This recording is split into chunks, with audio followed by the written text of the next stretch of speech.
All right, and EHRJ for Discussions of Truth. Every Wednesday, this is the 4 o'clock hour. We'll be joined shortly by Professor Gerald Horne, University of Houston, that will be discussing his view on race relations in America today. Who foresaw this coming? I don't think, maybe some people did, but it's certainly surprising to me.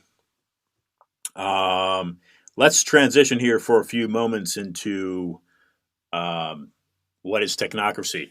And coming up at the 5 o'clock hour, which is my main slot, Sharika Soul will be joining us. Sharika is an active board member of the NAASCA and also the LACP. She is an outspoken African-American female. She's outspoken for, of course, racial equality in the country, rightfully so. Where I personally have an issue, and I think most people do, is when the protesting becomes physical and violent. Then it is no longer protesting. Then it is rioting. And rioting and looting are a totally different thing than protesting in the sense of what is a peaceful assembly and what seems to be lawful, what certainly is civilized. Rioting and looting, in my opinion, are not civilized. All right, so and with the what I call ridiculous measures to defund police departments, de-arm, not only defund, but also defund police departments in this country. I find that utterly irresponsible. Racial equality is important. There's no bones about that. We all need to be working to abolish any type of prejudice. I've encountered it personally myself. Okay, I do happen to be a white male, and I've encountered prejudice towards me within the past 5 years that I have never thought I'd encounter, but I've now encountered it. So I've been on the receiving end of the argument in the sense of the Black Lives Matter, and yes, Black Lives Matter. They have been treated in the sense ancestrally, historically. In a using the word again, uncivilized manner in this country. But what's also interesting, and I know I'm going to talk about technocracy here in a moment, but what's also interesting is I believe the name is Anthony Johnson. Why Anthony Johnson, why that name should be important for you to know. Anthony Johnson was actually an African American. He happened to be the first official slave owner in the new colonies out of Northampton. A Northampton colonial court in 1654 gave him legal authority to enslave, I don't have the name right now, but to enslave this indentured servant that he had working for him. Thus, an African American was the first, this is by all my research, prove me wrong, was the first slave owner in what became the United States of America, the colonies, 13 colonies. And of course, the slave was also of African origin. So, get past the racial aspect of the inequality. It really comes down, right? Doesn't it all come down to money? So then let's thread into technocracy. So, what is technocracy? By definition, if you simply run it in your Google search, and by the way, during this COVID-19 pandemic and lockdown, you've got an enormous growth in the stock market of tech companies. Okay, an enormous growth of tech companies during this shutdown. It makes sense, doesn't it? Because 50 million people unemployed, folks are unable to pay work, so they can't pay their rent. So you've got eviction notices rising. Who's making the money? Well, the people making the money are the companies that don't need labor, don't need people to show up to a brick and mortar store and do manual labor. That's the fact. So the automated company is growing exponentially during this COVID-19 period. Therefore, you have the definition of technocracy being the government or control of society or industry by an elite of technical experts, and that just so happens to be a hearing happening. I'll just cut to the chase. Big tech's out to get conservatives on Capitol Hill right now. That's not a suspicion. That's not a hunch. That's a fact. July 20th, 2020, Google removes the homepages of Breitbart and the Daily Caller. Just last night, we learned Google has censored Breitbart so much traffic has declined 99%. June 16th, 2020, Google threatens to demonetize and ban the Federalist. April 19th, 2020, Google and YouTube announce a policy censoring the content that conflicts with recommendations of the World Health Organization. Now think about that. The World Health Organization, the organization that lied to us, the organization that shilled for China. And if you contradict something they say, they can say whatever they want. They can lie for China. They can shill for China. You say something against them, you get censored. June 29th, 2020, Amazon bans President Trump's account on Twitch after he raises concerns about defunding the police. June 4th, 2020, Amazon bans a book critical of the coronavirus lockdowns written by a conservative commentator. May 27th, 2020, Amazon Smile won't let you give to the Family Research Council and the Alliance Defense Fund, but you can give to Planned Parenthood. So that's Representative Jim Jordan arguing really for rights. He happens to be a conservative, but what he's saying is, hey, not only, in my view, not only is technocracy rising, but it's also violating basic human rights, and certainly U.S. constitutional rights, freedom of speech, that sort of thing. So let's get into an example here of, in the United States, we not only have a COVID-19 mask debate, so you've got some governors enforcing it, other governors not, but you also have a vaccine debate. And so a group of professionals, Dr. Simone Gold is one of them. She's got her MD from the University of Chicago. She's also got a law degree from Stanford Law School. And they basically went to the Senate, went to D.C., argued their case against hydroxychloroquine. And immediately there were about, and that was, I think, broadcast live on certain platforms, Breitbart News being one of them. Immediately it caught fire and spread to millions of views. It stayed in circulation for a couple hours. Donald Trump, like him or not, he retweeted it. His Twitter account got, that tweet was censored. Then you had his son doing it. Tweet was censored. And this frontline doctors group, they called themselves, their website was shut down.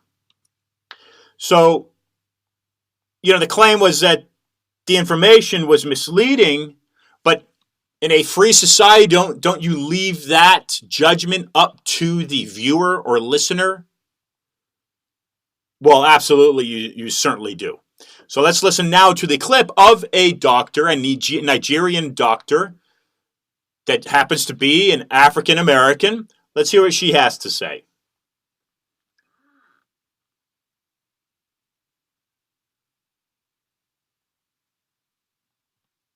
Or not. Okay, I'll find it another way. Bear with me one moment, and I will bring that clip up. Here we go. Hello, I'm Dr. Stella Emanuel. I'm a primary care physician in Houston, Texas. I actually went to medical school in West Africa, Nigeria, where I took care of malaria patients, treated them with hydroxychloroquine and stuff like that. So I'm actually used to these medications. I'm here because I have personally treated over 350 patients with COVID. Patients that have diabetes, patients that have high blood pressure, patients that have asthma, old people. I think my oldest patient is 92, 87-year-olds. And the result has been the same. I put them on hydroxychloroquine, I put them on zinc, I put them on Zitromax, and they are all well. For the past few months, I've taken care of over 350 patients. We've not lost one. Not a diabetic, not a somebody with high blood pressure, not somebody with asthma, not an old person. We've not lost one patient. And on top of that, I've put myself, my staff, and many doctors that I know on hydroxychloroquine for prevention, because by the very mechanism of action, it works early and as a prophylaxis. We see patients, 10 to 15 COVID patients every day. We give them breathing treatments. We only wear surgical masks. None of us has gotten sick. It works. So right now, I came here to Washington, D.C. to say, America, nobody needs to die. Is she lying to you? The study that made me start using hydroxychloroquine was a study that they did under the NIH in 2005. That say it works. Ask yourself that question. Recently, I was doing some research about a patient that had hiccups, and I found out that they even did a recent study in the NIH, which is our National Institute, that is the National... Why would she NIH, be lying if she's lying? Of Health. They actually had a study, and go look it up. Type hiccups and COVID. You will see it. They treated a patient that had hiccups with hydroxychloroquine, and it proved that COVID is a symptom of hiccups. It's a symptom of COVID. So if the NIH knows that treating the patient with hydroxychloroquine proves that hiccup is a symptom of COVID, then they definitely know that hydroxychloroquine works. I'm upset. Is she lying to you? What I'm upset is that I see people that cannot breathe. I see parents walk in. I see diabetics sit in my office knowing that this is a death sentence and they can't breathe. And I hug them and I tell them it's going to be okay. You're going to live. And we treat them and they live. What would you do if this is you? So if some fake science, some person sponsored by all these fake pharma companies comes and say, oh, we've done studies and they found out that it doesn't work, I can tell you categorically it's fake science. I want to know who is sponsoring that study. I want to know who is behind it. Because there is no way I can treat 350 patients and counting, and nobody is dead, and they all did better. And then you're going to tell me that you treated 20 people, 40 people, and it didn't work. I'm a true testimony. So I came here to Washington, D.C. to tell America, nobody needs to get sick. This virus has a cure. It is called hydroxychloroquine, zinc, and Zitromax. I know people want to talk about mask. Hello? You don't need mask. There is a cure. I know they don't want to open schools. No, you don't need people to be locked down. Listen to the passion in her voice. There is prevention and there is a cure. And let me tell you something.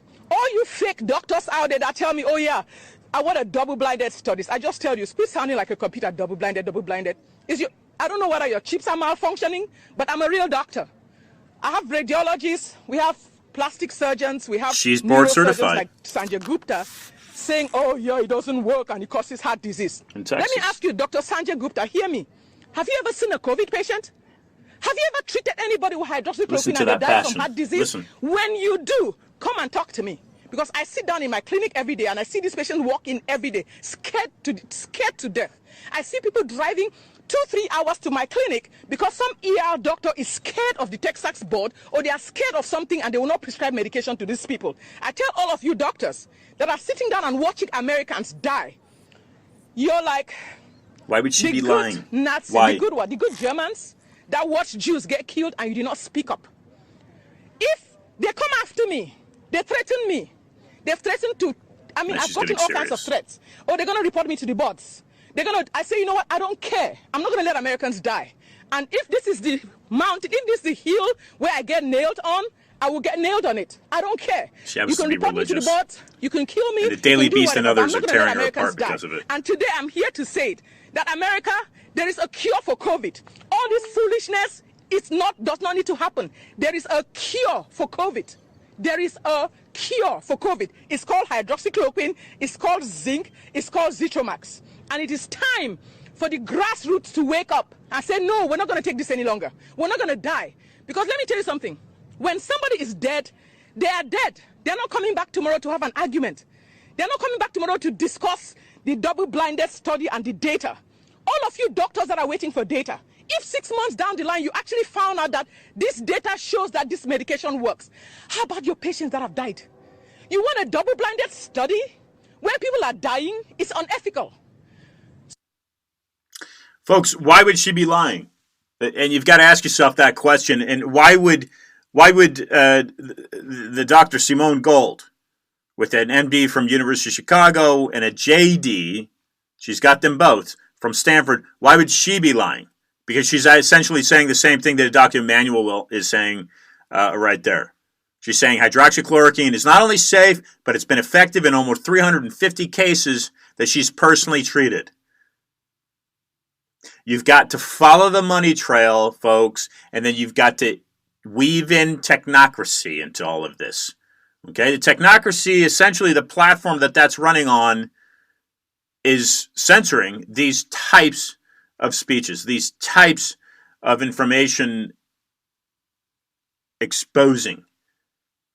Why are they being censored? Is it that because there's truth to this? Is it because the pharmaceutical companies that perhaps are in bed with the same banks that fund the technology companies? Is it possible that they stand to not profit billions if testimonies like this Dr. Emanuel break out into the mainstream and the people rise up against it? Well, I would suggest to you that yes, that is likely a real possibility, especially when a computer engineer, Bill Gates, who I've invited onto this program, has said he is wanting 7 billion vaccines, and he wants vaccines administered to the entire global population before, quote, things return back to normal. Is your normal the same as his normal? No. His wealth has grown almost double in the past 10 years since he's decided to, quote, give his fortune to philanthropy. Yet somehow, giving that fortune away has only doubled his wealth. Folks, you're being conned. You're being brainwashed. This is Ian Trottier for Discussions of Truth. I've been doing this now going on 4 years, coming up on 4 years. We're breaking away to now bring in Dr. Gerald Horne from the University of Houston. He'll talk about race in the United States. He's got a Ph.D. in history from Columbia University, a J.D. from the University of California, Berkeley, and a B.A. from Princeton. Bringing in Dr. Gerald Horne.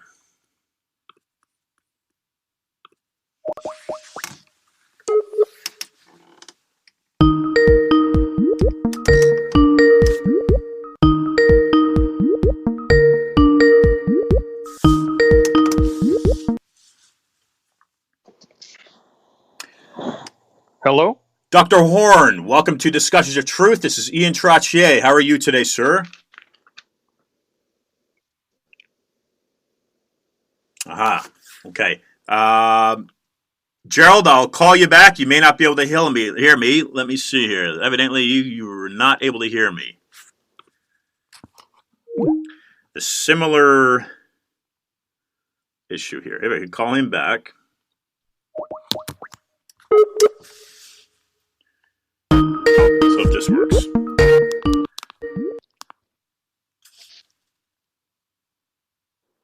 Dr. Yes. Horne, can you hear me? Yes. Fantastic. Can you hear me? Yes, I can hear. We can hear you loud and clear, sir. Welcome to this. Yes. Oh, how long? Are we? We're not on the air now, are we? Yes. Everything's being recorded right now. Oh, okay. How long will we be on? About 30 minutes. Okay, good. Let's do it. Fantastic, sir. Gerald, please take a moment and introduce yourself to listeners. I've given a little bit of background. You're incredibly well educated with degrees from Princeton, Columbia, and Cal Berkeley. Anyway, take it from there if you would. Make a brief introduction, and then I'd like to get into your perspective on what's happening in the United States right now. This is Gerald Horne. I'm Morris Professor of History and African American Studies at the University of Houston. I formerly was an attorney, and now I'm a historian, and I've published about 36 books. That's quite a resume. What is the current work that you're working on? Let me say, Gerald, that two of the books that have enticed me are Race to Revolution, the United States and Cuba during slavery and Jim Crow, and then another one of your works that stuck out at me is titled Negro Comrades of the Crown, African Americans and the British Empire Fight the U.S. Before Emancipation. Well, with regard to the first book, as the title suggests, it deals with the relationship between the island of Cuba and first the British Empire that ruled in North America, and secondly with the United States of America that emerges in the late 18th century. Now, the relationship is varied. I focus on the slave trade in Africans. And that is to say how you had, during the era of an independent Texas, you know that Texas seceded from Mexico in 1836. Sure. Yeah. Before it joined the United States in 1845. And during that era, there was a very close relationship between Galveston, Texas, which is a major slave trading port, and the island of Cuba. And then, of course, the relationship continues during the U.S. Civil War, because as you know, Cuba abolishes slavery some years after the United States abolishes slavery. Interesting. And so Spanish Cuba, that is to say, when Cuba was under Spanish colonial rule, interestingly enough, they were somewhat ambivalent about the Confederate States of America, that is to say, the rebels who seceded from the United States, because they felt that the Confederate States of America, if it had prevailed, would try to then oust the Spanish from Cuba. And so even though they were on the same page with regard to being pro-slavery, there was ambivalence on the part of Spanish Cuba with regard to the Confederate States of America. And then, of course, I deal with the period following that, that is to say, the revolt against Spanish rule, where you have Jose Marti and Antonio Maceo playing leading roles, and then the Spanish-American War, 1898, when the United States basically defeats Spain in the midst of a Cuban revolt against Spanish colonial rule, and somehow out of that mix, the United States winds up playing a leading role, shall we say euphemistically, in Cuba. And then I take the story up until 1959, where, of course, you have the revolution. Now, with regard to the other book, Negro Comrades of the Crown, this is a book that talks about how, because Black people were enslaved in the United States of America, and there was a growing abolitionist movement in London, that there was a kind of collaboration between the London abolitionists and Black Americans. And it takes many different forms. It takes the form of Black American collaboration with the Redcoats during the War of 1812, when you might recall the Redcoats burned down Washington, D.C. in August 1814. And you have many U.S. Negroes who are working with London during that time. And many of them wind up escaping to Trinidad and Tobago, where their descendants continue to reside. And then, of course, this abolitionist movement also plays a role with regard to this issue I just mentioned, which is Texas. That is to say that Texas was basically a slave trading and pro-slavery state, and many Black people, needless to say, were opposed to slavery, so they collaborated with the British abolitionists with regard to putting pressure on slavery in Texas. And then I take the story up through the U.S. Civil War, when there was a fear that London would intervene in the U.S. Civil War on behalf of the so-called Confederate States of America. But it did not least because of the strength of British abolitionism and the pre-existing relationship between British abolitionists and Black Americans, who then put sufficient pressure on London not to intervene on behalf of the Confederate rebels. So, Gerald, is it safe to say that the United States had more or less adapted this economic arm of slavery, because essentially it comes down to economics, unfortunately, in my view? Was that something that was adapted from the Spanish rather than the British? Well, I would say, first of all, you have to realize, I just published the book on the 16th century, and it deals with the conflict between the English and the Spanish during that time. And this is post-1492.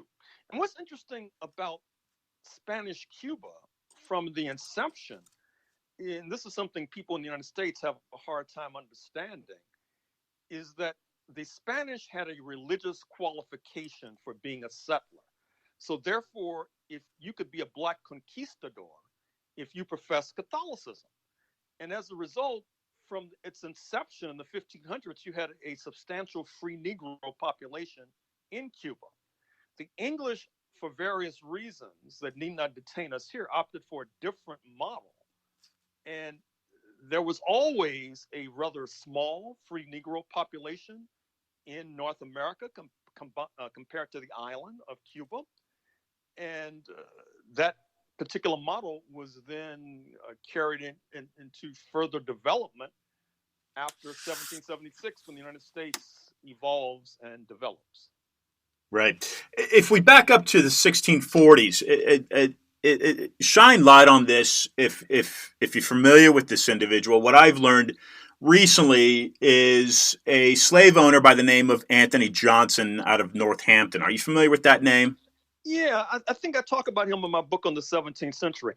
What you need to realize is that when the English arrived in 1607 in the land that they call Virginia, purportedly named after the supposed Virgin Queen, right, Queen Elizabeth, that there's a certain fluidity with regard to the role of Black people, even though it's fair to say that Black people had been enslaved in Europe, even before in North America, for decades earlier. However, given the rather disadvantageous position of the original settlers, the settlement in Virginia was almost destroyed in the 1620s, there was a certain fluidity with regard to the Black population. And so, therefore, early on, you did have a free Negro population that was developing in Virginia. But for various reasons, it did not evolve the way it did in Cuba. And that's one of the differences between the North American mainland and the island of Cuba. Right. And again, for listeners understanding, Cuba was, and correct me, Gerald, if I'm wrong, but Cuba was basically the principal port of administration, if you will, of that those conquering years. Whereas I believe from Cuba, the administration to conquer the various Caribbean assets that they had in Central America, South America, it all kind of was directed Mexico through Cuba. Is that correct? Well, largely speaking, yes. I mean, keep in mind that a good deal of the wealth that was flowing into Spain, right, coming out of Peru, and it was coming out of what was called New Spain, which we call Mexico. Right, now, what's interesting is that oftentimes the ships would stop through Cuba on their way across the Atlantic. And what happens is that you have English pirates led by the notorious Sir Francis Drake, not to mention French pirates as well, who would seek to prey upon these Spanish vessels as they are sailing into Cuba or sailing away from Cuba, which then leads to the first permanent settlement in what they call Florida in St. Augustine in 1565. Although, as you know, Ponce de Leon had tried to establish a settlement there decades earlier, and there had been an attempt to establish a settlement in Pensacola a few years before St. Augustine was established in 1565. And from the beginning, Florida was like an adjunct to Cuba. It was a way for Cuba to establish a base so that it could attack these pirates from the north. And it was also a way for Cuba, and Spanish Cuba, I should say, to have this base where they could rescue ships that either had been caught in hurricanes or had been caught in the choppy waters. And it was also a way for Spanish Cuba to put pressure on the indigenous population of Florida, which oftentimes collaborated with the English and Sir Francis Drake and the French pirates as well. So that's one of the anomalies of this history, is that Florida was originally sort of an outgrowth of Cuba rather than vice versa. Now, Gerald, shine a little bit of light for listeners on the fact the globe is a large place, 7 continents. Africa is one of the continents. Why is it that the slave trade was initiated? It was typically Kenyan. You can shed a little bit of light on me, but what was it about that system that was set in those countries then in Africa that that spawned this slave trade? As deplorable as it is, we look back on it. It's not happening. There's slavery and other means happening today. Human trafficking, unfortunately, but in that aspect of physical labor that Africans were exploited for, but that particular part of Africa that I'm understanding is more western, northwestern side of Africa. What is it about that historically that that kind of spawned that growth for that system to even exist? Well, first of all, with regard to slavery, the Ottoman Turks were a major power, the nation we now call Turkey, and they were an equal opportunity enslaver. They enslaved Africans. If you look at the history of Albania, Serbia, Kosovo, Bosnia, Bulgaria, you'll find that they were enslaving Europeans. There was a thriving slave trade in North Africa, particularly Algeria, where you had Western European Christians being enslaved. And then if you look at the Spanish, they were not only enslaving Africans, they were enslaving the indigenous populations of New Spain, Mexico, and of course, North America, including Florida and what we now call New Mexico. And in fact, the Spanish, after they sailed into what they call the Philippines, named after King Philip in the 1500s, they began dragging Filipinos across the Pacific to be enslaved in Mexico. The English, in some ways, were latecomers to this enslaving process. And for various reasons, they tended to focus upon enslaving Africans. And keep in mind that even before 1492, there had been a process of mass enslavement, not only of Africans, but as noted, Europeans, particularly in North Africa. But the innovation, if I can use that term, that London brought to the slave trade was this process of racialization, whereby the Africans were racialized. They were seen as part of, not necessarily part of the human family. They could convert to Christianity and still be considered to be inferior after a certain time, after a certain moment in history, unlike in Spanish Cuba, where, as I noted, if you converted to Catholicism, you could even be a conquistador. And of course, there weren't that many, but there were some.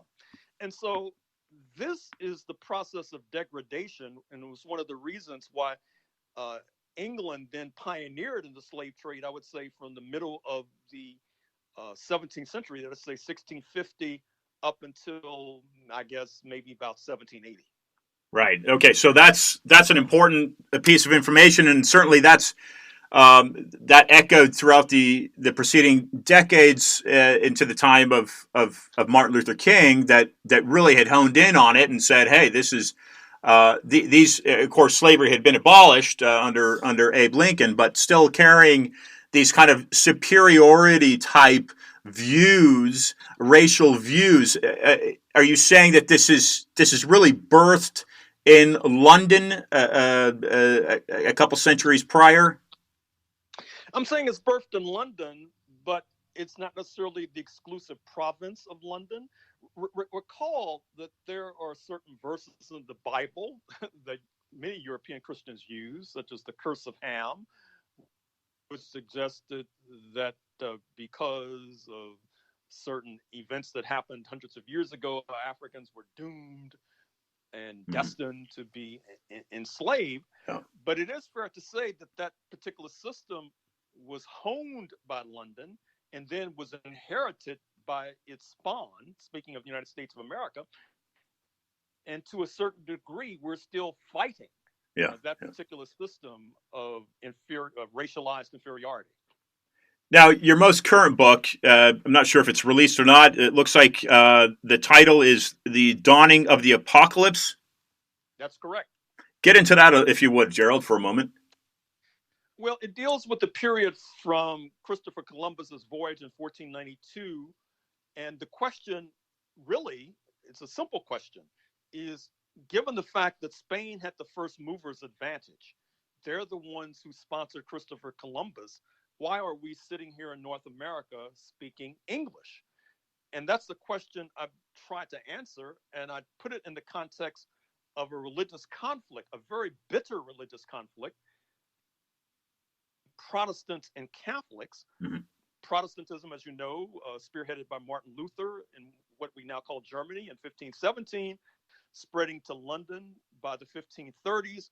It leads to bitter and rancorous religious wars. London is the scrappy underdog.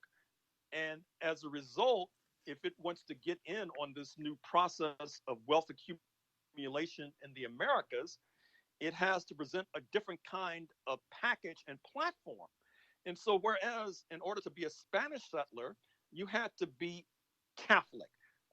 I go in quite a bit into the history of Florida in the 1500s. And one of the problems that Florida had under Spanish rule is that they would repel settlers who were not Catholic. This is particularly true of Jewish settlers. Mm-hmm. Now, of course, some were able to arrive in Spanish Florida nonetheless under the guise of being Christian, but they could not arrive under the guise of being Jewish.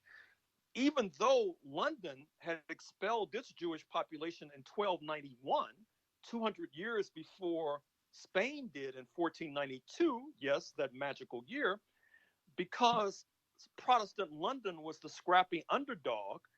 It could not afford to be choosy with regard to accepting settlers. And so it opens its embrace to accepting the Sephardim, even opening its embrace to those it expelled 200 years earlier. Than speaking of English Jewish people, Yeah.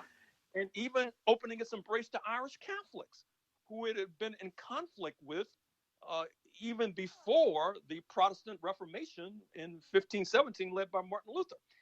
And ultimately, that helps to explain why we're speaking English, because even as the English were landing what they call Virginia in 1607, the Spanish from their perch in St. Augustine were hotly opposed to this, but they were so bogged down in fighting the indigenous population of Florida, who were oftentimes allied with the enslaved African population, that they were handcuffed. They could not move north to stop this English, what they called invasion of this new land that the English called Virginia. And so that is one of the reasons why we're sitting here speaking English today. Well, incredibly well said, Gerald. Thank you. Let's let's stay in today perspective and look at this movement that I typically didn't give much time to thinking about. I had heard of it, but now during the viral outbreak, it seems to have, and certainly with the recent police involvements and killings, we've got this Black Lives Matter movement. What's behind that in your view, Gerald? And are there any parallels to religion? That's a real broad question, of course, but you know you've kind of looked at it historically, and of course one of the keystones that we've enjoyed, I suppose, for the past couple hundred years is a religious freedom. How is that surfacing in what's going on today? Well, with regard to the Black Lives Matter movement, I think what happened is the tragic event of May 25th, 2020, when George Floyd was fundamentally lynched on camera. Yeah. And the police officer keeping his knee on his neck for almost 9 minutes. And I think that shocked the conscience of many people. And it helped to make real these repetitive claims that Black people were being manhandled by the police. And I think that has brought people into the streets and continues to bring people to the streets. Now, with regard to the second part of your question, I'll give a response, although I'm not sure if this is responsive. That is to say that in my 16th century book, I argued that in part, this racialization process stems out of religiosity. I'm searching high and low for the origins of racialization.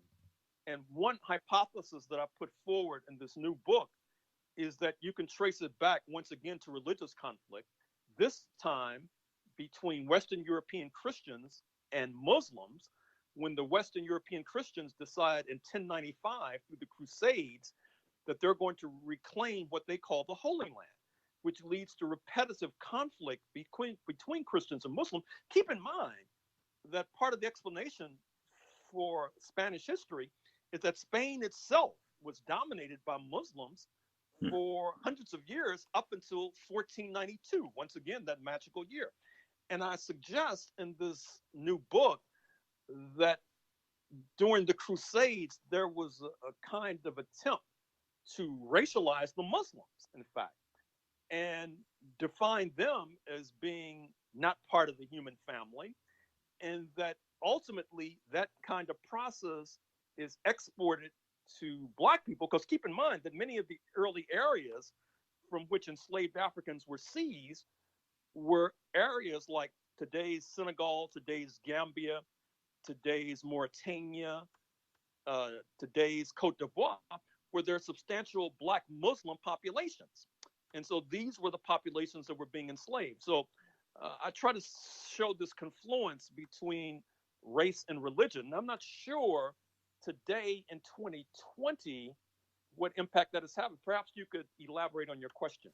Yeah, no, I think, but I think you've drawn an important parallel here in that perhaps religious interpretation, or perhaps a religion is a spiritual interpretation. I'm not sure quite, but therefore a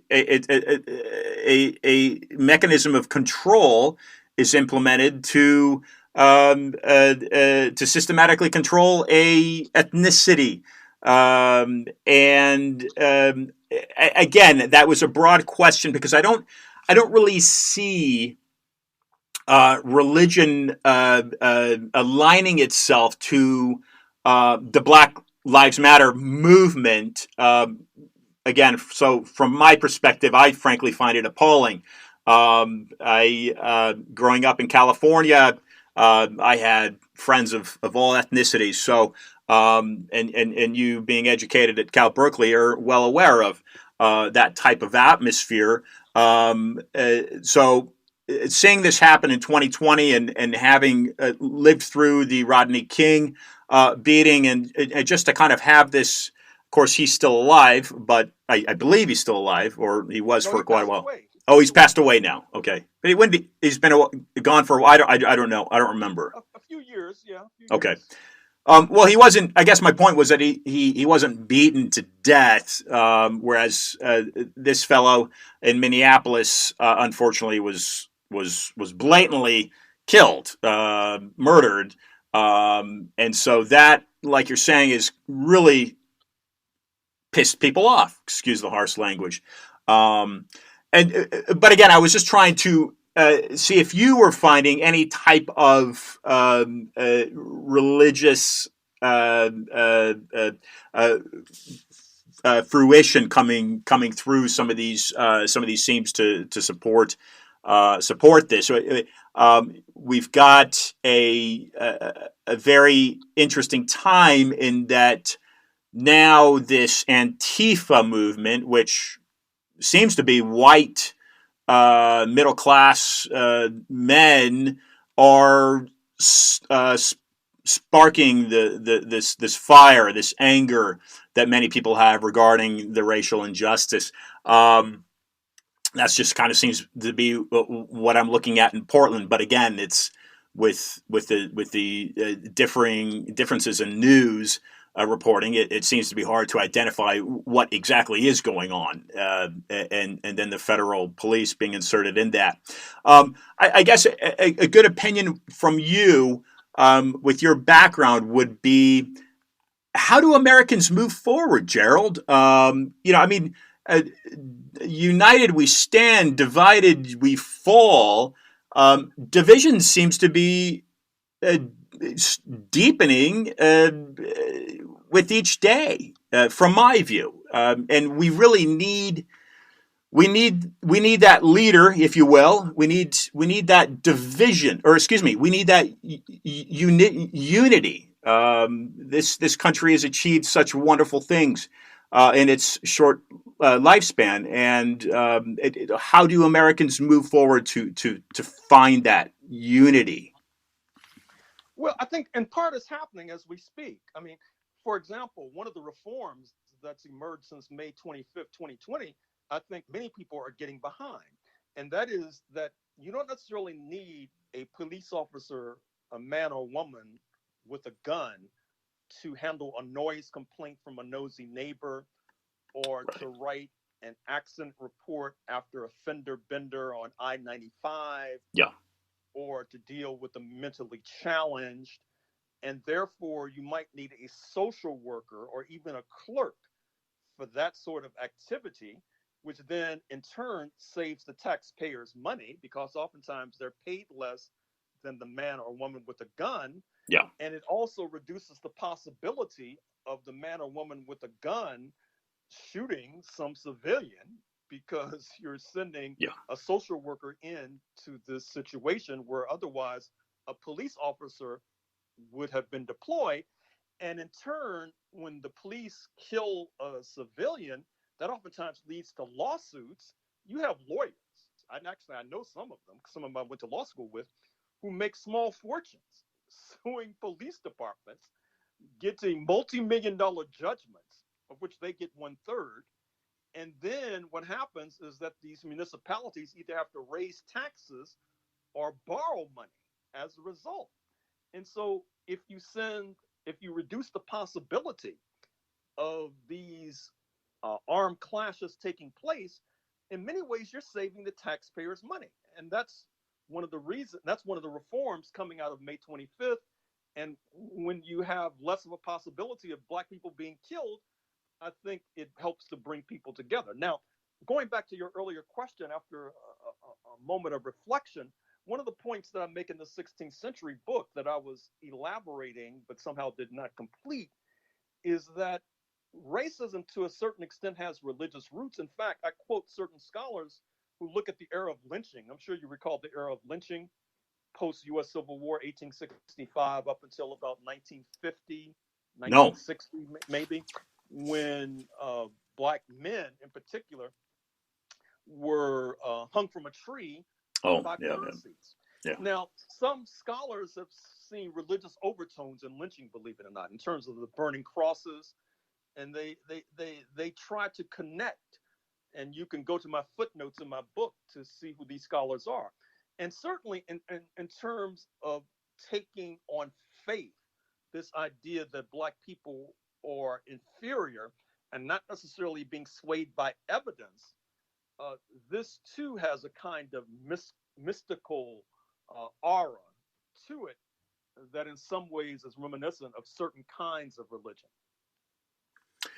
Gerald, does the infrastructure, if you will, of the United States systematically, does it need a complete overhaul? Whereas I believe a recent WNBA game, the players to protest, to use that word again, the playing of the national anthem, they retreated to their locker room. Should that be tolerable? Of course, it's their choice. They can do what they like, but it's sending a message to me, I think, and other people, perhaps to you. I don't know. It's sending a message that this country needs a complete rewriting, and even little things like the national anthem need to be rewritten. What do you think of that? Well, part of the problem is that Senator Kelly Loeffler of Georgia is an owner. As you know, she got in the hot water a few months ago when it was thought that she was trading on insider information about the pandemic to make a pretty profit. And some ways she's campaigning against Black Lives Matter, and there are certain WNBA players who are taking exception to that. And that, in my understanding, was part of the trigger leading to these walk-offs. And of course, she's making a campaign issue of that as we speak to get reelected in the state of Georgia, or to get elected because she was appointed in the state of Georgia. I think that secondly, there's an objection to the national anthem itself, because if you look at the third stanza, recall what I just said about the War of 1812. Francis Scott Key, in the third stanza of the national anthem, rebukes and reprimands the Black community for siding with the British during the War of 1812. And many people feel that that's antiquated, anachronistic, old-fashioned. And just like you having the takedown of the statues of Robert E. Lee, perhaps the renaming of Fort Bragg and other military encampments, such as Fort Benning in Georgia, named after Confederate war heroes, perhaps the national anthem itself is overdue for a fresh look and a fresh examination, because we have to recognize that Black people in the United States in particular, and let's not even talk about the Native American population, we can perhaps save that for another conversation, have spent more time in enslavement in North America than in non-enslavement. Wow. And so therefore, that is a burden that continues to hang over this society, and certainly continues to hang over Black people in particular. Yeah. As we close down the final few moments here, Gerald, I'd like you to leave some closing comments for listeners. Again, best foot forward type comments, how to unite. And if there's anything in your history as a highly achieving, well achieved, if you will, black man in the academic world, the institutions that you've attended are very high levels. And have you at any time in your career found these types of struggles that you have successfully overcome? So the kind of two questions, an example perhaps you might share with listeners, and of course some closing comments on how best to move forward, regardless of the listeners' ethnicity. If we are to, but of course, not to use that too lightly, because you've brought up some very important points here that resonate certainly with an African American. So I hope I haven't complicated that two-part question too much for you. Well, sure. I mean, like any other black man in North America, I've had my difficulties and obstacles to overcome. The most bracing, if you like, have probably been off campus. Although I guess with on campus, I'm thinking of confrontations with the police in terms of being pulled over and then having to go through the drill of keeping my hands visible and speaking in a monotone and not letting my voice rise or fall. Wow. And, the whole drill that you're taught to escape any kind of confrontation. Fortunately, I'm still alive. I'm still here. So I must have done something right. And with regard to going forward, I would say, once again, we need to find that common ground. And I think that some of these reforms that we're talking about, where you're trying to replace a man or woman with a gun, with a clerk or social worker. Yeah. Because despite these TV shows, Law and Order and the now defunct Cops and Live PD, a lot of police work is not necessarily chasing felons who are armed. It's these sorts of mundane and perhaps even trivial episodes. And I think that it makes sense from the taxpayer's point of view to put social workers and clerks in that position, which reduces the possibility of armed confrontations. It saves the taxpayers money. As some like to say in Washington, it's a win-win bargain. What can listeners expect on the horizon for you? Well, I just finished my new book on boxing, believe it or not. And there's a lot of Miami history. Yes. Florida history in this book on boxing. Great. Because you may recall Angelo Dundee, who was Muhammad Ali's trainer. Yep. His brother, Chris Dundee, was a promoter in Miami for years. And he plays a central role in this particular book. So look for that book in about 9 or 10 months. Excellent, Gerald. Invite you back on. Muhammad Ali would train right in South Beach. So that'll be a fantastic read. Gerald, thank you for joining the program. Ladies and gentlemen, the Morse Professorship of History and African American Studies at the University of Houston, Dr. Gerald Horne. Gerald, thank you very much. Thank you for inviting me. Folks, you've got some incredible history that came forth right there from Gerald Horne. And look, I tend to certainly like to persuade those that look into history. Look, what's the famous kind of phrase that's always tossed around, right? All roads lead to Rome. Well, all roads lead to Rome for a reason. Bringing up Martin Luther, bringing up the printing press, bringing up changes of what was, like Dr. Horne had mentioned, a mandatory religion in Catholicism. You heard it right there. If you're a black man in Cuba, you could convert to Catholicism and be free. You could actually be a conquistador. We'll arm you.